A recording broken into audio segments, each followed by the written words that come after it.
Hi there, I'm Renee Brack and it's great to have you with us for Movie Juice. There's a sensational documentary out called Not Quite Hollywood and it does two things.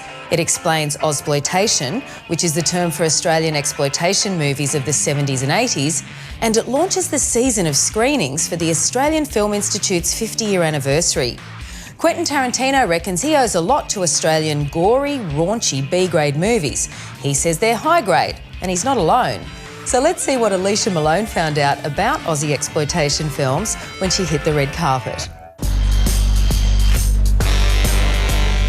So how do you feel having your film Not Quite Hollywood opening the AFI screenings this year? It's a real honour, particularly because it's a 50th anniversary and, hopefully people walk away from Not Quite Hollywood and see it as a celebration of Australian cinema. Maybe not the cinema they necessarily thought needed celebrating, but a celebration nonetheless. Bob, what do you think about these films that are being sort of honoured tonight in Not Quite Hollywood?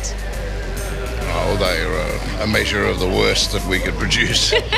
Yeah, there was a bit of embarrassment about some of the films we made, and I can't blame them in a way. Some of them were a bit over the top, but I was quite happy with the ones I did. Also, it taught a lot of people how to act. We were all theatre actors in those days. We were radio and theatre, and television came, and then we got into film, and so we all learned as we went, including the directors. Well, I think we had a lot of things in that era to be proud of. Some of them were a bit crappy, but they had energy and verve. And my husband is looking forward to seeing what I looked like 30 years ago without any clothes on. You are hot. Trust me, I've seen the film. Very, very hot stuff. I'm a little trepidatious. I know there's going to be a clip of me chundering at one point or another, Cop that, you rotten pommy bastard. Well, of course, your films, The Adventures of Barry Mackenzie, were big hits, weren't they? They started it all off. We were the first Australian movie to make a profit in 35 years and the first Australian movie to make $1 million, and that's something we can all be proud of, I think. When you do watch this doco, and hopefully, you see there was a real Australian larrikin energy that was a part of these films, and I hope, hopefully that's infectious and rubs off on a few people who see it. High-speed car chases on open highways without police permission, without anything. We just shot them. Whoa, that thing's getting awful close. They'll soon find out we can't be beaten. Comic books have always been popular. I still have my collection dating back to last century. I really do. And when Hollywood found out how much money could be made turning comics into movies, all hell broke loose at the box office. Now every comic book and graphic novel character is being offered the chance to be a big screen star. We've seen Superman many times, Batman many times, but his most recent movies, directed by Christopher Nolan, are arguably the best. Christian Bale is amazing as the Batman. And now no one will ever forget Heath Ledger's final role as the Joker. So what are you proposing? It's simple. Kill the Batman.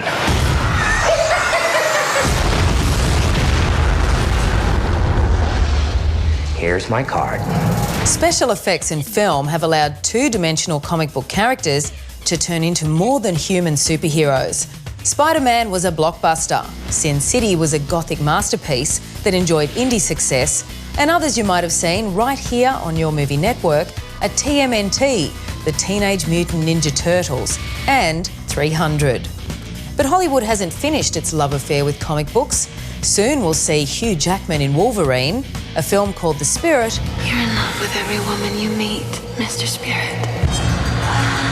You say lovely things to all of us, and you mean every word you say.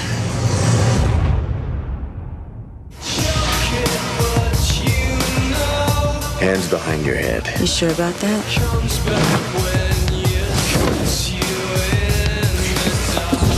I feel like breaking all kinds of rules.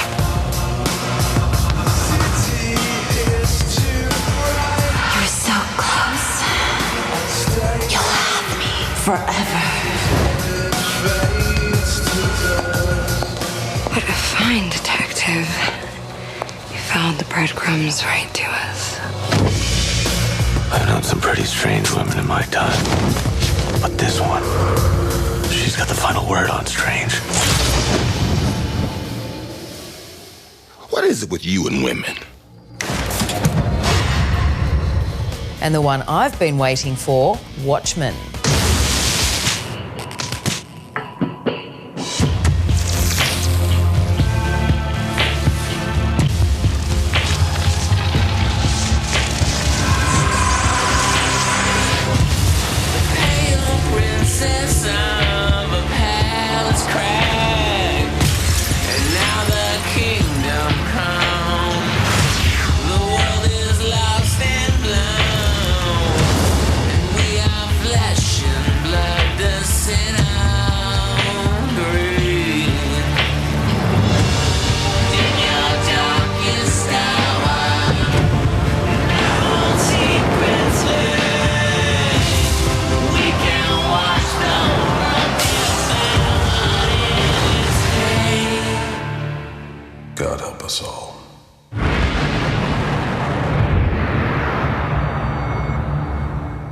Saving the world is a hell of a job, ask any good-looking superhero, or another great comic book character, Hellboy.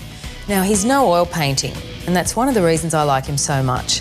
He's played by Ron Perlman, and in Hellboy 2, he's joined by Selma Blair and the genius behind Family Guy, Seth MacFarlane. So the story of Hellboy 2, The Golden Army, is pretty straightforward. Gotta save the Earth. Now for our next item, the Royal Crown of Bethmora, a piece from a long-lost culture. Lost? Not at all.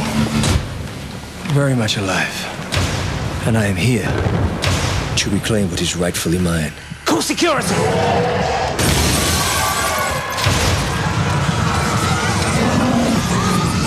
The amount, the scope, the range of what Hellboy is going through in this movie, it's so much bigger and so much more, so many more colors than in the first one. We had over 70 guests reported. We have no survivors. Same story here, babe. Don't call me babe. Hey, I said, hey. Red, we have company. He's a complete lazy slob. Beer drinking, football watching guy. Average American.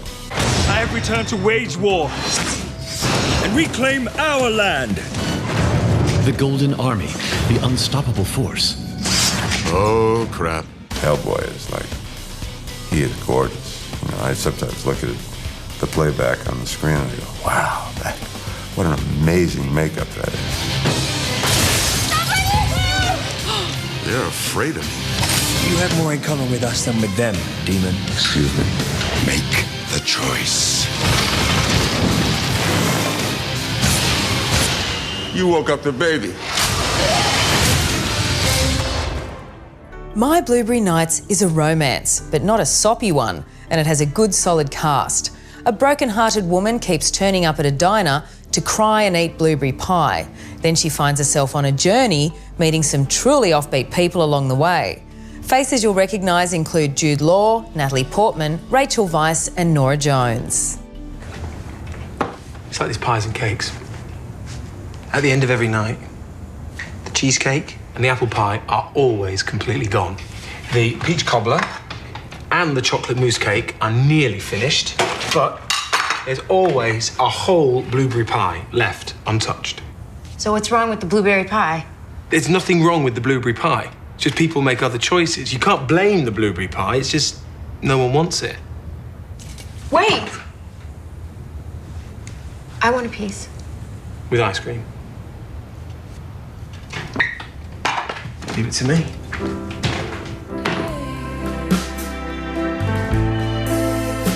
Winter is on the way out, but the nights are still cold enough to stay in and enjoy this Winter Warmers DVD pack. We have 5 to give away to Movie Juice viewers, all thanks to Paramount Home Entertainment. You'll get Things We Lost in the Fire, Drillbit Taylor, and The Painted Veil, as well as the soundtrack to this movie too. So jump onto moviejuice.com.au, hit freebies, enter your details, then tell us in 25 words or less.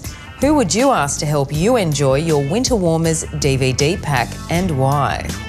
I think I'd probably ask my buddies David and Matt because one would bring the food and the other would bring the wine. And that's it for Movie Juice. I'll see you next time.